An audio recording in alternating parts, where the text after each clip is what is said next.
तो first question है, what is born again? The definition of born again, नया जन्म, नए सिरे से जन्म क्या होता है? बहुत बार आप लोगों ने सुना होगा, बहुत सारे सरमन, राइट? तो नए सिरे से जन्म होता क्या है एक्चुअली में? प्लीज थोड़ा ध्यान से सुनिएगा बच्चे लोग, इस तरफ के बच्चे लोग, ठीक है? जस्ट ट्राई टू अंडरस्टैंड बेटा। अब अगर अभी नहीं समझोगे तो कब समझोगे? हाँ, so I request all of you, please pay attention. नए सिरे से जन्म लेना, be for born again, be for born of God.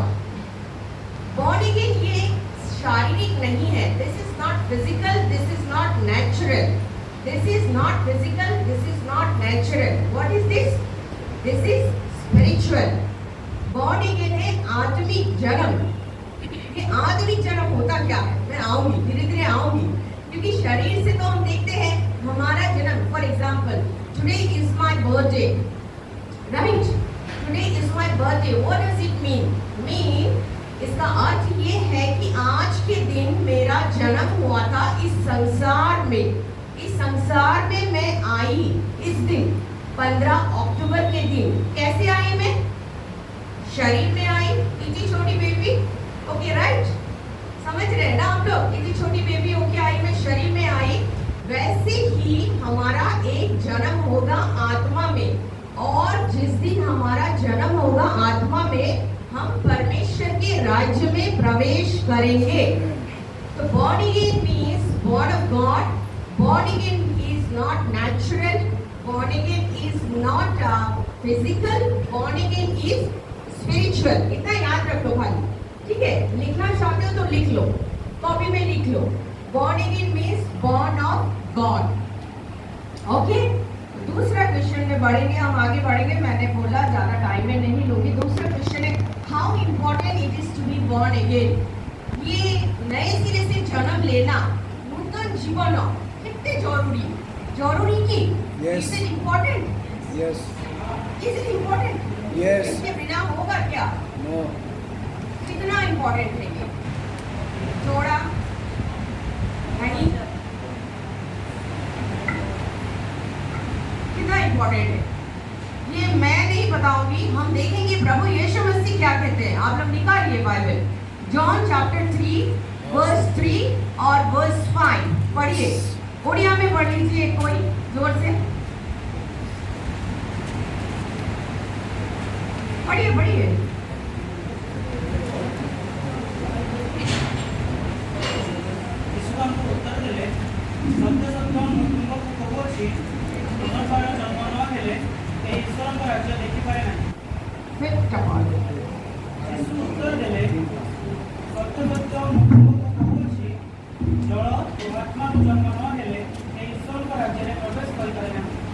Thank you, English में बहुत अच्छे लिखा है। यीशु मसीह कहते हैं, for I tell you the truth, no man can enter into the kingdom of God. पहले तो बोलते हैं, no man can see the kingdom of God unless he is born again. कोई भी व्यक्ति परमेश्वर के राज्य को देख नहीं सकता अगर उसका नए सिरे से जन्म ना हुआ हो, देख नहीं सकता। और फिर 5th वर्स में पढ़ते हैं हम आगे जाके, जहाँ पे यीशु मसीह कहते हैं कि अगर तुम्हारा नए सिरे से जन्म, यानी कि वो बोलते हैं जल से और आत्मा से जन्म नहीं हुआ है तो तुम प्रवेश नहीं कर सकते। Jesus is telling it is the most important thing of the Bible. मैं मानती हूँ बॉर्न अगेन एक ऐसा विषय है, हम सब कुछ तो कर लेते हैं, लेकिन अगर हम स्वर्ग राज्य प्रवेश ही नहीं कर पाए तो ये बड़ी दुख की बात है दोस्तों। इतना सब करने का क्या फायदा अगर हमारा नए सिरे से जन्म ही नहीं हुआ, अगर हम आत्मा में जन्म ही नहीं ले पाए, अगर हम परमेश्वर की संतान ही नहीं बन पाए तो हम स्वर्ग राज्य नहीं जा सकते। यीशु मसीह कहते हैं, you cannot see the kingdom of God, neither you can enter into the kingdom of God. आप प्रवेश नहीं कर सकते हैं। So this is very very important for a person to be born again. किसके लिए? यीशु मसीह ने ये बात किसको कही थी? यीशु मसीह ने नहीं कहा फॉर ए यहूदी, एक यहूदी के लिए जन्म ले, नए सिरे से जन्म लेना बहुत जरूरी नहीं कहा। यीशु मसीह ने कहा no man can enter into the kingdom of God, means सबके लिए, For every one of us, we need to be born into the kingdom of God. हमें आत्मा से जन्म लेना पड़ेगा सबके लिए, चाहे आप क्रिश्चियन घर में जन्मे हैं या फिर नॉन क्रिश्चियन घर में जन्मे, चाहे आप चर्च के अंदर बैठे या फिर बाहर बैठे हैं, सबके लिए एक ही क्राइटेरिया है, you must be born again. हमारा आत्मा में जन्म होना पड़ेगा, यानी कि हमारा नया जीवन होना पड़ेगा। आई होप आप लोग समझ रहे, पीछे के बच्चे लोग समझ रहे, समझ में आ रही है? ओके, आप लोग से लिखते रहिए। थर्ड क्वेश्चन है, the outcome of being born again, what are the outcome of being born again. इसे मैं हिंदी में ट्रांसलेट करती हूँ, इसका परिणाम क्या होगा? नए जन्म लेने से परिणाम क्या हो? हमारे बच्चे आजकल और युवा जो है हमेशा ये सोचते रहते हैं कि मैं अगर ये करूँगा तो मुझे क्या बेनिफिट मिलेगा। We always think about profit and loss. मैं अगर आ जाऊँगा तो मुझे क्या मिलेगा। काफ़ी एक बार हमने एक मीटिंग करवाने का सोचा था, तो कुछ बच्चे बोले हमें गिफ्ट मिलेगा, तो अगर गिफ्ट मिलेगा तो हम जाएंगे, नहीं तो नहीं जाएंगे। अगर मार्केट में कुछ सेल लगा है तो जाएंगे, नहीं तो नहीं जाएंगे। क्या मिलेगा हमें? नए सिरे से जन्म लेने से हमारा फायदा क्या है? What is the benefit? We must know.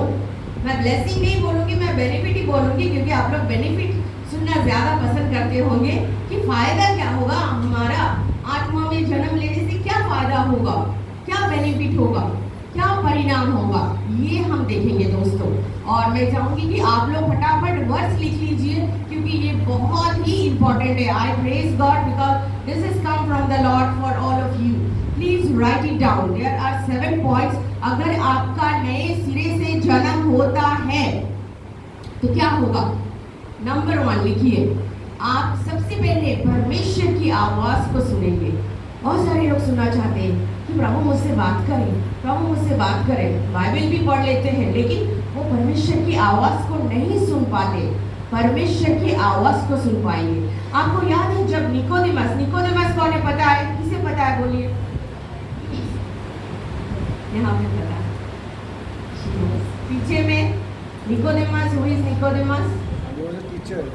अच्छा, निकोदेमस एक वेरी गुड। निकोदेमस एक इजराइल के गुरु थे। You are the teacher of Israel.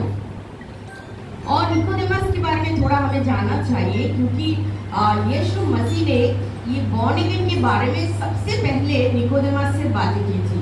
He discussed this matter born again with Nicodemus for the first time in the Bible. अगर आप Bible खोलेंगे तो बॉर्न अगेन शब्द पहली बार इस्तेमाल हुआ है जॉन 3 में। उससे पहले कहीं पे भी आप देख लीजिए ओल्ड टेस्टामेंट में, you will not get a word like born again. It is written for the first time in the Bible in New Testament John chapter 3 में। निकोदेमस कौन थे? निकोदेमस एक इजराइल के गुरु थे, और वो क्या करते थे? वो बाइबल में थॉरो थे। तो बाइबल कैसे बोल सकते हैं? उस जमाने का बाइबल था ओल्ड टेस्टामेंट। ओके, क्योंकि यीशु मसीह के क्रूसिफिकेशन के बाद जब वो स्वर्ग चले गए, उसके बाद पूरा न्यू टेस्टामेंट बन के कंप्लीट हुआ, तो लिखा जा रहा था उस समय। तो निकोदेमस के पास जो बाइबल था वो था ओल्ड टेस्टामेंट, और Nicodemus was very thorough in the old testament. He was not just knowing but he was teaching people. वो लोगों को सिखाते थे, ज्ञान देते थे और व्यवस्था का पालन करते थे, मींस बाइबल को पालन करते थे। He was a very religious man. He was not a normal man like you and me. Maybe in today's context we can say that he was a Bible teacher, he was a priest, या फिर bishop, या फिर कुछ भी बोल सकते हैं हम। So Nicodemus was not a normal man. Nicodemus was highly religious, or you can say highly spiritual man. Yeshu Masih Nicodemus को कहते हैं, क्या कहते हैं? कि तुम्हें नए सिरे से जन्म लेना पड़ेगा। निकोदेमस को समझ में नहीं आई ये बात। जैसे आप लोगों में से भी बहुत लोग हैं जिनको समझ में नहीं आती है कि ये बॉर्न अगेन क्या है। निकोदेमस को भी समझ में नहीं आया था ये बॉर्न अगेन क्या है, ये क्या नए सिरे से जन्म लेना होगा। यीशु मसीह बोलते हैं तुम्हें नए सिरे से जन्म लेना होगा, तो निकोदेमस बोलते ऐसा कैसे संभव है? हम तो बड़े हो गए, हम क्या फिर से हमारी माता के घर में जाएंगे, दोबारा जन्म लेंगे? कैसे होगा? How can be possible? When a man is of age, how can he enter into his mother's womb? ये बड़ा असंभव निकोदेमस को समझ में नहीं आ रहा था। तो निकोदेमस ने पूछा, यीशु मसीह फिर बोले कि जब तक तुम्हारा जन्म जल से और आत्मा से नहीं होगा तुम स्वर्ग राज्य प्रवेश नहीं कर सकते हो। फिर उन्होंने कहा, do not be surprise Nicodemus, but you must be born again. Nicodemus को कहते प्रभु कि तुम्हें नए सिरे से जन्म लेना पड़ेगा। जो सब कुछ करता था, हाउस ऑफ गॉड में जाता था, थॉरो था व्यवस्था में, लेकिन प्रभु यीशु मसीह निकोदेमस को कहते तुम्हें नए सिरे से जन्म लेना पड़ेगा। सबको, हम सबको नए सिरे से जन्म लेना पड़ेगा। All of us must be born again. तो मेरा आउटकम जो मैं बताने वाली थी, फायदा या फिर बेनिफिट। एक मैंने कहा कि you will hear the voice of God. यीशु मसीह ने एक बात कहा, निकोदेमस को जब ये बात समझ में नहीं आ रही थी, यीशु मसीह ने कहा कि हवा कहाँ से आती है। हवा समझ रहे ना, पवन सांगेरे से बुझाइबाकू चेष्टा करिले प्रभु जीशु बुझाइबाकू चेष्टा करिले, कारण निकोदेमस बुझी पारु नथिले कि तुम पवन को केबे देखिछ कि पवन जेते बेला आसे, when the wind is blowing, do you see the wind? आप लोग देखते हैं क्या हवा? कोई नहीं देखता है। यीशु मसीह कहते हैं ठीक वैसे ही हवा जिधर से आती है वो चली जाती है, हमें दिखता नहीं है, लेकिन हवा बहती है, हमें पता चलता है। कैसे पता चलता है? उसकी आवाज हमें सुनाई देती है, चारों तरफ उसका इफेक्ट हमें दिखता है। ठीक वैसे ही है आत्मा में जन्म लेना दोस्तों। ये आपको दिखेगा नहीं, you will not see by eyes, but this is very real and very practical. So I will explain to you. Second point is you will become a child of God. Please write it down. Number 2, you will become a child of God. अगर आपका नए सिरे से जन्म होगा तो आप परमेश्वर के संतान हो जाएंगे। So don't think that you all are the children of God. आप लोग सब परमेश्वर के संतान नहीं है, आप लोग सब परमेश्वर के सृष्टि है। God has created you all, but Bible says that the day you will accept and believe Jesus Christ, you will become the children of God. Children born not of natural, not of physical, not by the will of flesh, but born by God, born of God. तो आप परमेश्वर के संतान कब बनेंगे? जब आपका नए सिरे से जन्म होगा। Just write it down. Number 2 point is you will become the children of God. Number 3, you will call God as Abba Father. Reference लिख लीजिए, Romans chapter 8 verse 15. Romans chapter 8 verse 15. परमेश्वर को तो सब जानते हैं, गॉड को सब जानते हैं, लेकिन आप उन्हें पिता कह के पुकारेंगे। When you will be born again, you will call him Abba Father. और ये तभी होगा जब आपका नए सिरे से जन्म होगा। किसी को सिखाने की जरूरत नहीं है। अभी तो बहुत लोग कंफ्यूज्ड है। कभी जिसु को बापा कहती, बापा को कौन कहबे मु जानिनी। तो हमरो पिता, पुत्र, पवित्र आत्मा। No, we need to know the relationship which we have with God. हमरो पिता संगे कौन संपर्क, पिता के जिसु के हमको क्लियर होबा को पड़िबो। We must have a clear understanding of God, who is God. So we will call him Abba Father. हम उन्हें पिता कह के पुकारेंगे। किसी को सिखाने की जरूरत नहीं होगी, आप अपने आप से बोलेंगे, है मेरा पिता। You will know your father the day you will be born again. You will be born of God. जिस दिन आपका आत्मा में जन्म होगा, आप अपने आप से जान लेंगे कि आपका पिता कौन है। Number 3, I think this is 4th point, right? Yes. 4th point है, you will not continue in sin.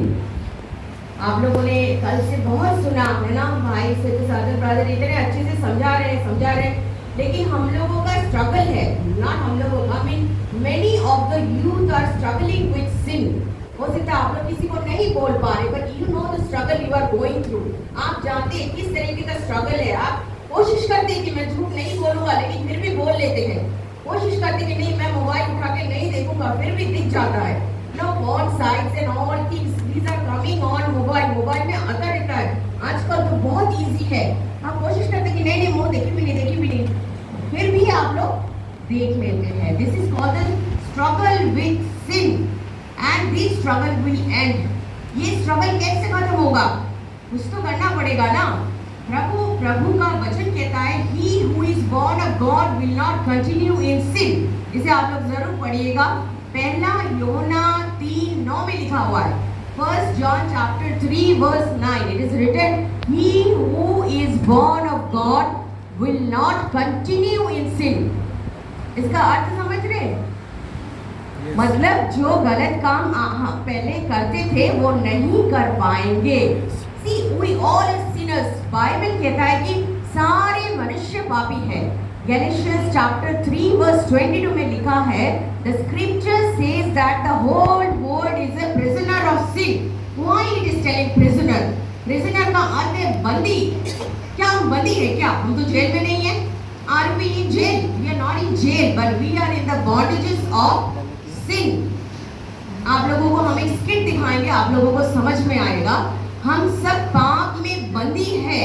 We want to do good, but we are not able to do good, right? We wanted to think good, but we are not able to think good।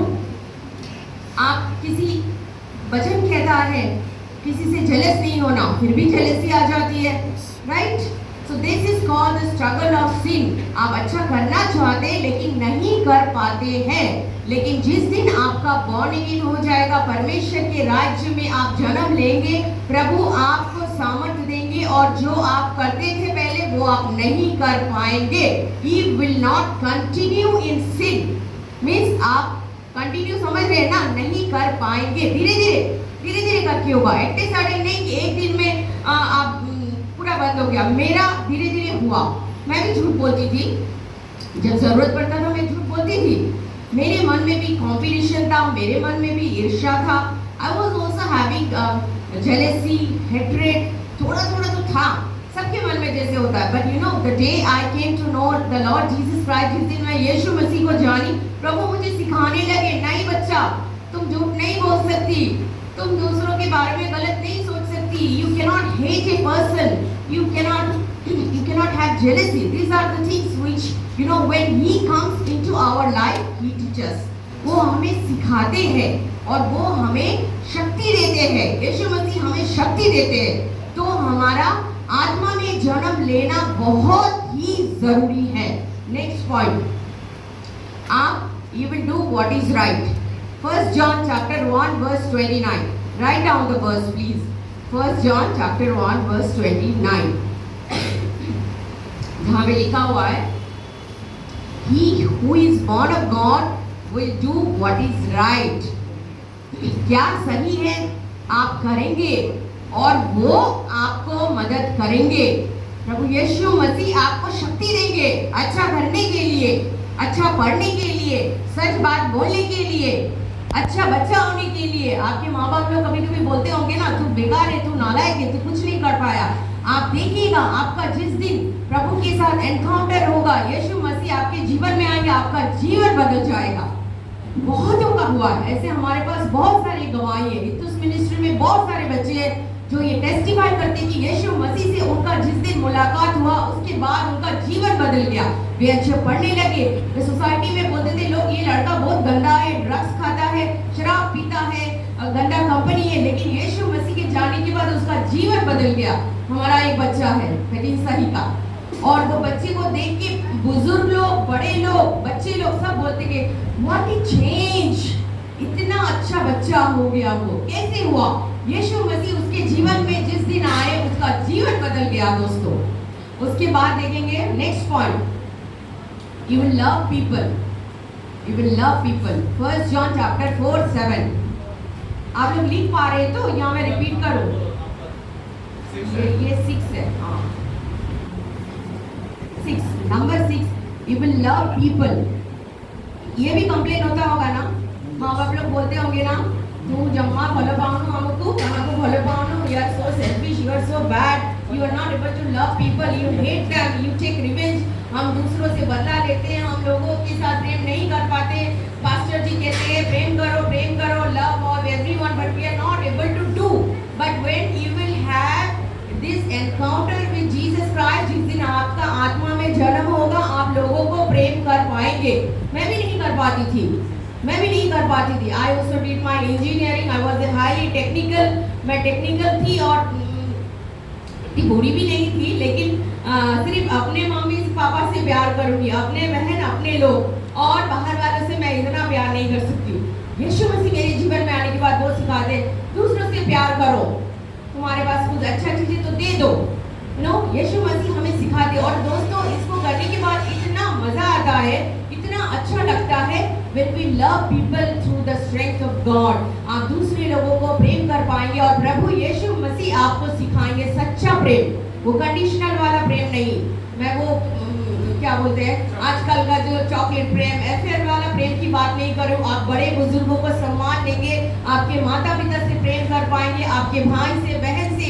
In a good love you will be able to love people by the strength of God. Next point 7, you will overcome the world. Reference लिखिए, पहला यूहन्ना 5:4, 1 John chapter 5 verse 4 लिखा हुआ, he who is born of God will overcome the world. अभी सुना है भाई सत्य साधन ने इतने अच्छे से समझा दिए। उन्होंने कहा ये वर्ल्ड नहीं है, ये वर्ल्ड का सिस्टम है, वर्ल्ड का सिस्टम है। जो गंदी बातें हैं, जो गंदा सिस्टम है, जो खराब एथिक्स है, every kind of temptation you will be able to overcome. Youth का बहुत बड़ा प्रॉब्लम होता है टेम्पटेशन, है ना? यूथ का क्या, ये तो सबका है, मैं देखी हूँ। मिडिल एज का भी होता है, ओल्ड एज का भी होता है, सबका बड़ा प्रॉब्लम है ये टेम्पटेशन। टेम्पटेशन बहुत सारी चीजों का होता है। पैसे को लेके टेम्पटेशन, मुझे रिच होना है, अमीर होना है, जैसे जैसे करके होना है। You know, temptation to have good things, temptation to have comfort. शक्ति के पथ पे चल के क्या होगा यार, अच्छा नौकरी तो पाना है, जैसे जैसे करके पा लेते, चलो लाइफ को एंजॉय करेंगे। You know, these are the things the world will teach you, but Jesus doesn't teach us like this. You will overcome the world कैसे? When you will be born again. उसके लिए बहुत जरूरी है कि हमारा आत्मा में जन्म हो। और लास्ट पॉइंट है, नहीं 7 हो गया ना, हाँ 7 हो गया, ये आप जरूर याद रखें। और ये तो हुआ बेनिफिट, फायदा, राइट। लेकिन how to be born again, कैसे आत्मा में जन्म लेंगे, ये सबसे बड़ी बात है, राइट। कैसे आत्मा में जन्म लेंगे, सोच रहे कि नहीं आप लोग? यस यस, कि परे আমি জন্ম নেবা आत्मा रे, you accept Christ. उसके लिए सबसे पहली बात है कि आपको ये जानना पड़ेगा कि आप कौन है। Who are you? You need to know. You need to know who are we. हम कौन है, हमारा क्या पहचान है। बाइबल कहती है कि हम सब पापी है। हम सब पापी कैसे हुए? कुछ लोग कहते हैं नहीं हमने कुछ पाप नहीं किया। हम सब पापी कैसे हैं? आप भले पाप करें या ना करें, आपका पहचान परमेश्वर के सामने आप एक पापी है। Whether you sin or you do not sin, but our identity is before God that we are a sinner. कैसे हुए हम पापी? क्योंकि आदम ने पाप किया था। Because of the sin of Adam, the sin has entered into the world. Bible says in Romans chapter 5:12 that sin has entered into the world through one man and death through sin. In this way death came to all because all have sinned. Romans chapter 3 verse 23 also says we all have fallen short from the glory of God. तो भले आप पाप करें या ना करें, हम सब पापी हैं। और एक पापी स्वर्ग राज्य नहीं जा सकता। Let me make it very clear, एक पापी कभी भी स्वर्ग राज्य प्रवेश नहीं कर सकता। God is not going to accept a sinner. What to do? हमें बचाने के लिए क्या हुआ? स्वयं परमेश्वर क्या किए? पृथ्वी पे आए। उन्होंने बहुत कुछ किया। पहले स्वर्ग से खुद बातें करते थे, उन्होंने स्वर्ग से वचन दिया मोसेस को, उन्होंने स्वर्ग से प्रॉफिट लोगों से भी बातें की, लेकिन लोगों का जीवन नहीं बदला। People were still wicked and they were continuing sin. फिर अंत में परमेश्वर ने एक योजना बनाई मानव जाति को उद्धार देने के लिए, और उन्होंने भेजा अपने एक लौते पुत्र यीशु मसीह को। यीशु मसीह आए पृथ्वी पे। क्यों आए? कल आप लोगों ने सुना, रेवरेंड जेम्स ने कहा वो स्वयं ईश्वर है, वो कोई मानव नहीं थे। Jesus Christ is the God, the true representative of God, संपूर्ण ईश्वर। क्यों आए? हमारे लिए, आपके लिए, हमें बचाने के लिए, हमें उद्धार देने के लिए, नया जीवन देने के लिए, हमें मुक्ति देने के लिए। दोस्तों, क्रिश्चियन बैकग्राउंड, आप लोगों में से बहुत सारे बच्चे जो क्रिश्चियन घर में जन्म लिए हैं, you all are very blessed. Why I am telling you know, क्योंकि आप लोगों के घर में बाइबल है, राइट। आप लोगों के घर में बाइबल है। मेरे घर में बाइबल नहीं था, और मेरे घर में जो था वो मुझे पसंद नहीं था, और मुझे कभी किसी ने सुसमाचार नहीं कहा। आप लोगों को तो बार बार बोला जाता है, बार बार बोला जाता है। चर्च में आते हैं तो बोला जाता है, कन्वेंशन होता है तो भी बोला जाता है, सुसमाचार बोला जाता है, यीशु मसीह को ग्रहण करो बोला जाता है, सब कुछ बोला जाता है। मुझे कभी किसी ने नहीं कहा था, और मेरा जीवन बहुत ही स्ट्रगलफुल था। मेरे पास सब कुछ अच्छा था, I was studying, but there was an emptiness in my life. मुझे शांति नहीं मिलती थी इस वर्ल्ड में, मुझे कोई पर्पस नहीं दिखता था।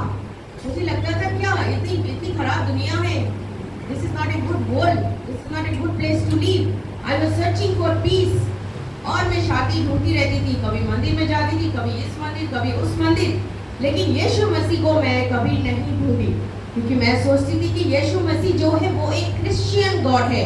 He was only Christian God, क्योंकि हम लोगों को बचपन से यही सिखाया जाता है। आप लोगों में भी बहुत सारे लोग होंगे जो सोचते हैं कि जीसु आमर तांकर अलगा से बड़ी नुहे, जीसु समस्त कर। तुम्हें तमर नॉन क्रिश्चियन सांग मानक भी कहबो जीसु तमर भी, जीसु समस्त कर। से क्रिश्चियन नुहंती खाली, he is a god for everyone. ताको भी सुसमाचार दियो, से माने भी जानंतु सत्य ईश्वर को। आ मु से बरे ईश्वर को खोजुतिली, बहुत जगह रे खोजिली। I was very restless, peaceless, I was not having peace in my life. और उस समय भुवनेश्वर में मैं रहती थी। मैं चर्च देखी थी, लेकिन मुझे डर लगता था, क्योंकि एक नॉन क्रिश्चियन को चर्च जाने में डर लगता है। आप लोग जानते कि नहीं मुझे नहीं पता।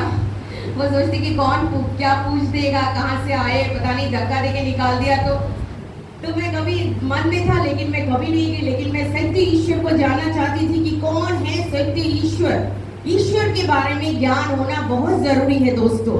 आप लोग अपने सब्जेक्ट्स में थोड़ा होंगे, आप लोग स्कूल कॉलेज में पढ़ते होंगे, but you must have the knowledge of God. If you do not know the anything about God, that you are in darkness. आपको पता होना चाहिए कि सत्य ईश्वर कैसे है। वो पवित्र है, सत्य ईश्वर अनंतकालीन है, सर्वशक्तिमान है, सर्वज्ञानी है, मेरे बारे में सब कुछ जानता है। भले मैं कहूँ या ना कहूँ, मैं अंधकार रूम में क्या कर रही हूँ वो भी उन्हें पता चलता है। आप अभी यहाँ पे बैठ के क्या सोच रहे, सो रहे या कुछ सोच रहे, या घर के बारे में सोच रहे, खाने के बारे में सोच रहे, किसी लड़के के बारे में, लड़की के बारे में क्या सोच रहे, सब उनको मालूम है। He knows everything. He is a God, all-knowing God. Remember that. And this is Bible talks about Him. आप परमेश्वर से खेल नहीं सकते। आपको परमेश्वर के बारे में ज्ञान होना बहुत जरूरी है। अपना पढ़ाई लिखाई कीजिए, जो भी पढ़ते, मैंने भी बहुत पढ़ा जिंदगी में। मैंने बीटेक किया, सिविल इंजीनियरिंग, देन एमबीए किया फिनांस में, देन एलएलबी किया। तीनों की तीनों मेरे प्रोफेशनल डिग्रीज है, लेकिन जितना मैंने बाइबल पढ़ा उतना कुछ भी नहीं पढ़ा। This is the most precious book for me. Why I am telling you, because you will find the meaning of your life. आपके जीवन के बारे में लिखा है यहाँ पे खाली प्रभु के बारे में नहीं लिखा है, यहाँ पे आपके जीवन के बारे में लिखा है। He has a good will for your life. आपके जीवन के लिए उनके पास एक अच्छी योजना है। You are not just an accident. ऐसे में सोचिए मैं बेकार हूँ, मेरे पास अच्छा कुछ नहीं है, मैं ना अच्छा दिखता हूँ, ना मैं अच्छा पढ़ता हूँ, मेरा हाइट भी अच्छा नहीं है, मेरे पास कुछ अच्छा नहीं है, मैं गरीब हूँ। ऐसा कभी नहीं सोचिएगा दोस्तों। You all are precious in the sight of God. आपको परमेश्वर ने बनाया है। Every one of you. Don't think. कभी नहीं सोचिएगा, आप परमेश्वर के नजर में बहुत ही प्रेशियस है। तुम्हें माने बहुत मूल्यवान। ताको दृष्टि रे आउ ताको पाखरे तमु पाए गोटे भलो योजना अछि, तम जीवन पाए। He will change your life even you cannot imagine. He will help you in all your struggle. आप स्ट्रगल नहीं करेंगे, आप पढ़ाई में स्ट्रगल नहीं करेंगे, वो आपको बुद्धि देंगे, ज्ञान देंगे, क्योंकि वो है सर्वशक्तिमान। उनके पास से आता है ज्ञान, बुद्धि। आपको नौकरी के लिए टेंशन लेने की जरूरत नहीं है। आप अच्छा पढ़िए, प्रभु आपको देंगे। मेरे हस्बैंड को टाइम नहीं मिला, कल वो टेस्टिमनी देते, उन्होंने कोई इंजीनियरिंग नहीं पढ़ा क्योंकि उनके पास ज्यादा पैसा नहीं था, but now he is in such a position where engineers are not getting that position. प्रभु ने नीचे से उठाया। क्यों उठाया? क्योंकि वो प्रेम करते हैं, और वही परमेश्वर आप सभी को प्रेम करते हैं। मैं ये कहना चाहती हूँ, he loves all of you, he wants to bless you, he has a good plan for all of you। आप कभी भी मैं सोचिए मैं काउंसलिंग सेंटर चला जाऊंगा तो वहाँ पे वो लोग मेरे लिए अच्छे से कुछ कैरियर काउंसलिंग कर देंगे, मुझे क्या पढ़ना है, कैसे पढ़ना है वो लोग सिखाएंगे, इट्स ओके। लेकिन आप सबसे पहले परमेश्वर के पास आइए। come to God, come to Jesus, he will plan for your life, he has already planned for your life। उनके पास पहले से प्लानिंग करके रखा हुआ है, आपको आना है उनके पास। खाली जरूरत होने से आएंगे क्या? बीमार पड़ गए तभी आएंगे क्या? हाँ, मोर मो पाखरे पैसा नहीं, मो सेतेबेले जीवी जीसु पाखरे, बा मो रोगरे पड़ी गली सेतेबेले जीवी कि मो जीसु पाखरे नहीं। You need to come to him now itself, क्योंकि वो आपके सृष्टिकर्ता है। खाली अपना मैंने सुनी दिले ना, ही इज योर क्रिएटर। आपको किसने बनाया है? थोड़ा सोचिए। मैं चाहती हूँ कि आप लोग सोचिए, आप लोगों को किसने बनाया है? आप लोगों को आपके माँ बाप ने नहीं बनाया है। हम लोग मैं जब प्रभु यीशु मसीह को नहीं जानती थी, मैं सोचती थी कि माता पिता होचंती हमर जन्मदाता, हमर सृष्टिकर्ता, किंतु सेमाने हमर सृष्टिकर्ता नुहंती। नो बाइबल लेखा अछि, साम 139 में लिखा है कि मोर प्रभु मते मोर मातार गर्भरु रचना करिथिले। It is God who has created you in the womb of your mother, not your father, and we know that he gives life. आमी हमर सृष्टिकर्ता को न जानिले, we are really missing a very big thing in our life. We must know him because he is your creator। जे तुमको बनाइछंती, सृष्टि करिछंती, रचिछंती, तुम भीतर जे प्राणटा चालुची, आप जो सांस ले रहे उसको उन्होंने दिया है, इसलिए आपको जानना पड़ेगा। You must know God, and how you will know him? You will know him through his son Jesus Christ। तो मैं ये लास्ट पॉइंट पे आ रही हूँ कि how to be born again. मैंने कहा था ना, किस तरीके से हमारा आत्मा में जन्म होगा, नए सिरे से जन्म होगा। जिस दिन हम ये मानेंगे कि हम पापी हैं। आप लोग मानते कि नहीं आप लोग पापी हैं? कितने लोग मानते? अब बाकी माने पाप किए कि नहीं? कभी झूठ बोले कि नहीं? झूठ बोले कि नहीं? बोले। किसी के बारे में बुरा सोचे कि नहीं? सोचे हैं। जेलस हुए कि नहीं? बहुत प्रकार का पाप है, मेरे पास समय नहीं है बोलने का। तो हम सब पापी है परमेश्वर की दृष्टि में। और जिस दिन हम ये मानेंगे, दोस्तों मानना बहुत जरूरी है, मेरे बोलने से मत मानिएगा। आप अपने आप से पूछिए, क्या मैंने कभी पाप किया है? क्या कभी मैंने कुछ गलत किया है? जरूर परमेश्वर आपको बताएंगे।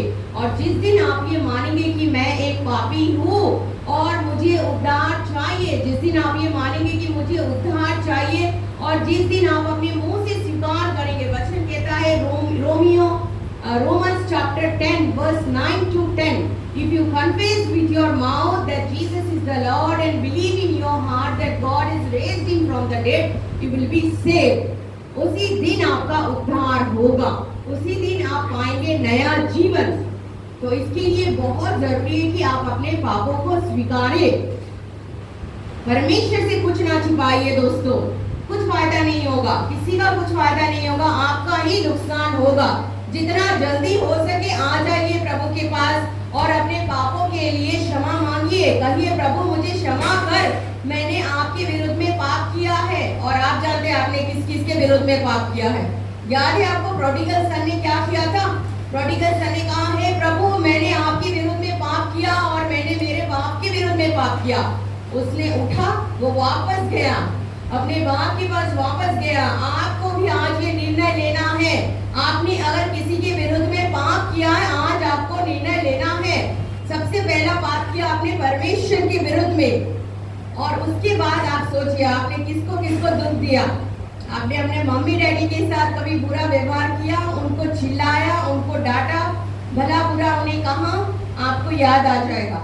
प्रभु आपको जरूर याद दिलाएंगे। और आप जिस दिन प्रार्थना करेंगे, प्रभु यीशु मेरे दिल में आ, मुझे क्षमा कर मेरे पापों के लिए, वो तुरंत आपको क्षमा करेंगे। क्योंकि वचन कहता है, पहला यूहन्ना 1:9, सुबह भाई ने कहा था जब हम अपने सारे पापों को कन्फेस करते हैं, if we confess our sins, he is just and faithful. वो अपेक्षा कर रहे, वो वेट कर रहे कि मेरा बच्चा कब आएगा मेरे पास। He is waiting for you my dear friend. आपकी गर्लफ्रेंड वेट करती है तो आप कितना छटपटाते हैं ना, बॉयफ्रेंड वेट करते हैं तो कितना छटपटाता है, इतना तैयार होके आप लोग जाते हैं। लेकिन आपका परमेश्वर, आपका सृष्टिकर्ता, वो आपकी अपेक्षा में बैठा है कि मेरा बेटा मेरे पास कब आएगा, मेरी बेटी मेरे पास कब आएगी। He is waiting for you all. When you will come to Jesus, he has already come into this world. वो आके जा चुके, लेकिन वो आत्मा में उपस्थित है। यीशु मसीह आत्मा में उपस्थित है और वो आपके आत्मा को छूना चाहते हैं। हमारा आत्मा मर गया क्योंकि हमने पाप किया, हमें आत्मा नया देना चाहते हैं। He wants to give us a new life, He wants to give us a new spirit। और आप ये जान पाएंगे दोस्तों, क्योंकि मैंने खुद जाना, इसलिए मैं ये सब बातें आपको कह रही हूँ। ऐसा नहीं कि मैंने पढ़ के सीख के बोल दिया, ये मैंने जाना, मेरे जीवन में मैंने देखा परिवर्तन को और उस सामर्थ को, परमेश्वर की सामर्थ को। मैं अभी एक झूठ भी नहीं बोल सकती हूँ। आई एम टेलिंग यू, किसी का बुरा अगर दिमाग में आता है, इमीडिएटली प्रभु बोलते हैं, no you can not do that. तुम किसी के बारे में बुरा नहीं सोच सकती हो, शत्रु से तुम्हें प्रेम करना पड़ेगा। और मैं करती भी हूँ क्योंकि वो मुझे शक्ति देते हैं। क्या आप लोग चाहते हैं शक्ति? आप लोग चाहते हैं कि नहीं? अगर आप लोग चाहते हैं कि आपका जीवन बदल जाए तो यही है समय, यीशु मसीह के पास आने का यही है समय। अगर आज आप नहीं आते तो प्रभु को कुछ लॉस नहीं होगा, but you will lose many things. जो मैंने आज बेनिफिट पढ़ा, आप ऐसे ही लड़ते रहेंगे, स्ट्रगल करते रहेंगे सिन के साथ, आपका जीवन में आप ओवरकम नहीं कर पाएंगे। But if you really want to see change in your life, come to Jesus. First of all, एक बच्चे का जन्म पहले होता है, उसके बाद वो चलता है। तो पहले आपका जन्म होना पड़ेगा, फिर आप चलिएगा, वचन पढ़िएगा, जो भी फेलोशिप है वो ले लीजिएगा। लेकिन पहला काम है, आपको परमेश्वर के राज्य में जन्म लेना पड़ेगा। You must be born again, Jesus said। आप स्वर्ग राज्य प्रवेश नहीं कर सकते, देख भी नहीं सकते। तो इसके लिए बहुत जरूरी है कि आप यीशु मसीह को आज ही जाने। वो आपसे प्रेम करते हैं दोस्तों। बहुत सारे लोग इस संसार के नहीं जानते, वो प्रेम ढूंढ रहे संसार में, लेकिन यीशु मसीह प्रेम करते करते यहाँ आ गए और फिर उन्होंने अपना जीवन दे दिया क्रूस पे। He loves you so much, He loves us so much that He gave His life for us। So if you want to pray, अगर आप लोग चाहते हैं तो मैं आप लोग के लिए प्रार्थना करूंगी, और अगर आप लोग नहीं चाहते तो मैं नहीं करूंगी। अगर आप लोग चाहते हैं तो वो खड़े हो जाइए अपने जगह पे please. I want to see how many of you want to experience Jesus practically। He is a practical God and He wants to help you। आपके इमोशन से, आपके स्ट्रगल से वो आपको आजाद करना चाहते हैं। He wants to set you free from all your struggle। आपके जिंदगी के हर एक स्ट्रगल से वो आपको छुड़ाना चाहते हैं, क्योंकि उनका नाम है मुक्तिदाता। वो मुक्ति देते हैं, वो उद्धार देते हैं और वो शक्ति देते हैं। आप लोगों को शक्ति भी मिलेगी। और आज शाम को एक सेशन है, रेवरेंड जेम्स लेंगे, वो सेशन भी आप लोग जरूर अटेंड कीजिएगा। आप लोग के लिए प्रेयर होगा और अभी मैं एक छोटा सा प्रेयर करूंगी, आप लोग मेरे साथ उस प्रेयर को रिपीट कीजिएगा please. Be conscious of God, वो आपको देख रहे हैं। Okay, remember God is watching at you. परमेश्वर आपको जानते हैं, वो आपको देख रहे हैं। So let us look to the Lord in prayer. मैं एक छोटी सी प्रार्थना करूंगी, आप लोग मेरे साथ उसको रिपीट कीजिएगा। Kindly repeat this prayer with me. प्रभु यीशु, मैं एक पापी हूँ। मैंने आज तक जितने भी पाप किए, मेरे मन में जितने भी गलत विचार आए हैं, आपने सब कुछ देखा, आप सब कुछ जानते हैं। आप सर्वज्ञ परमेश्वर है। आपने मुझसे प्रेम किया। प्रभु यीशु, मुझे माफ कीजिए, मुझे क्षमा कीजिए। मैं अपने आप को समर्पित करती हूँ और मैं विश्वास करती हूँ मेरे पापों के लिए आपने अपना जीवन दिया और 3 दिन के बाद आप जीवित हो उठे। प्रभु यीशु मैं अपने मुंह से स्वीकारती हूँ आप ही है एकमात्र प्रभु एकमात्र उद्धार करता मेरे पालन करता धन्यवाद देती हूँ प्रभु आपने मेरी प्रार्थना सुनी मुझे क्षमा किया आज से प्रभु आप मेरे प्रभु मैं आपका संतान धन्यवाद देती हूँ आपने मुझे ग्रहण किया मुझे मदद कीजिए मेरे सारे कष्ट को ले जाइए आप मुझे जानते हो धन्यवाद के साथ ये छोटी सी प्रार्थना प्रिय प्रभु यीशु मसीह के नाम से मांगते हैं। Amen. God bless you. Thank you. Praise the Lord.